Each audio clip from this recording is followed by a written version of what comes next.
Okay, so what I have here is an amp that's by one of the people who is a friend of WGS and uses WGS speakers, big boy amplifiers, and this is a very unique little critter. This is the Pocket Rocket with input gain, high, low, and mid tone stack.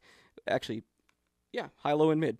A master volume and bounce, which, if I remember right, is in fact negative feedback. One thing I really liked about this amp was the three position switch for off, standby, and play. And I got to thinking, why doesn't everyone do that instead of two switches? Just kind of one up and you're in standby, click her again and you're in play mode. This is where things get really unusual with this amp, and I've never seen this before. But what they're using for output tubes are actually I can't remember what were they using for output tubes. 6AQ5s. If you look at the back of this, the bigger glass are actually the 12AX7 pre-tubes, and these little guys right here are in fact the power section. And this thing is only rated at about 3 watts RMS. Full tilt boogie distorting its head off, it's at about 5. This little section called anger management is you got to like the name anyway.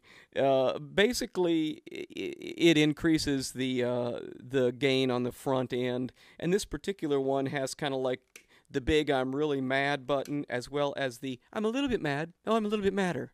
Okay, I'm getting angry. I'm getting angry, and then you kick this in, and he goes, "Okay, that's it, man. I'm ticked off." Anyway, so very unique little amp.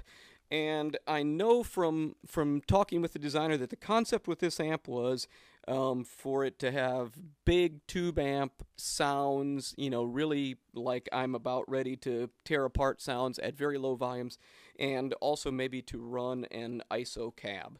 But we're going to go ahead and, believe it or not, I'm going to plug it into one of these Marshall 412s that's behind me, and I want to see what this little guy does powering a 412. We might also play it a little bit through a single 12, but for right now it's going to be the 412. In just a moment.